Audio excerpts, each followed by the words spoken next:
มาต่อ EP 2เด้อพี่น้องอุ้ยเนาะบรรยากาศสุดยอดเลยฟ้าลังฝนเนาะทางยอมมื่นเสมอแล้วก็มีขี้ตุ่มเสมอแต่ว่างามแบบนี้พี่น้องธรรมศาสตร์บ้านเฮาเนาะยินดีต้อนรับเด้อพี่น้องฝั่งไทยเนาะไม่ว่าจะอยู่ต่างจังหวัดหรือว่าอยู่ในกรุงเทพที่เข้ามาติดตามช่อง YouTube อาลีฟาร์มไก่โตเนาะคอมเมนต์กันแล้วก็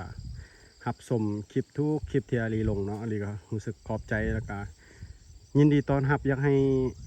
พี่น้องหรือว่า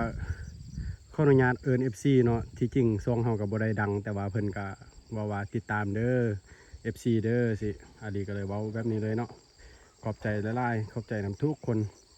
เทิงซองสิบ่ดังเนาะเฮ็ดคลิปบ่งามบ่ม่วนนะแล้วก็ฝากแด่พี่น้องคนที่เข้ามาใหม่อาลีก็ยินดีต้อนรับเนาะคนเก่าอยู่อาลีก็ดีใจขอบใจเด้อพี่น้องเอาบรรยากาศมาฝากเนาะเป็น EP 2เนาะมาโลแลนมื้อนี้ก็ม่านแล้วตัวหนึงอาลีก็สิมาบอกว่าการโลแลนนี้บ่ได้เมื่อยคือกับขึ้นไปพกฮอกพี่น้องขึ้นไปพกฮอกนะโอ้โธขึ้นภูไปเมื่อย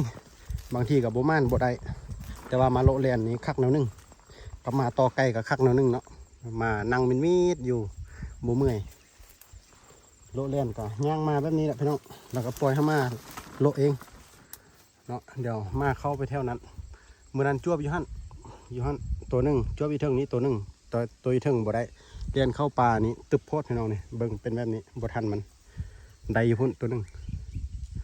เมื่อกี้ก็มาได้อยู่เทิงหั่นสุดยอดเลยบรรยากาศพี่น้องแบบนี้เนาะสำหรับผู้ใดที่มักธรรมศาสตร์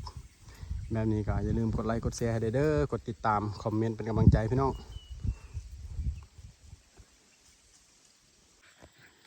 มาจวบอีกแล้วพี่น้องมันตึบโพดมาบ่ทันบ่เห็นเนาะปลายเฮาเดี๋ยวพี่น้องอาลีจะเจาะทางไปมาแถวนี้ก่อนเพราะว่าเลี่ยนมันบ่ไปซะนะมันอยู่แถวนี้แหละเลี่ยน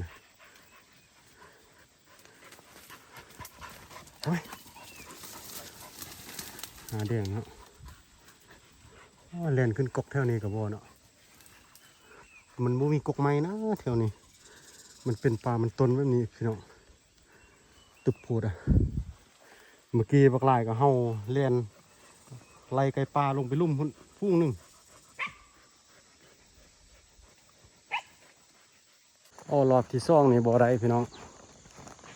บักแดงกับบักลายบักแดงแท้โลอยู่แต่บักลายมันบ่โลทุกคนมันบ่ยอมโลแท้ๆเพราะว่ามันเมื่อยเนาะมันตุยเดี๋ยวต่อไปอาลีจะนับเม็ดเข้าให้มันกินเอาบ่ให้มันกินแบบอิ่มเต็มที่แล้ววันนี้นะลาบละมันตุยแล้วมันบ่อยากไปได้ตัวเดียวสิเราเศร้าเลยไปรีนอนเลยมันเห็ดเมื่อกี้จับมีดดึงออกมาตัดหูแล้ว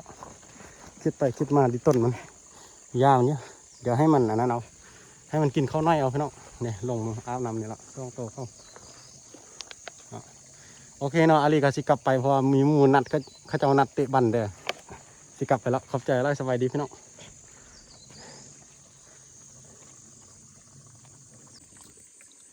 ตอนนี้ก็5:30แล้วพี่น้องพาเขากลับแล้วไปขี้คานหัวคาดทั้งซ่องเบืองอะไรอย่างโบราณ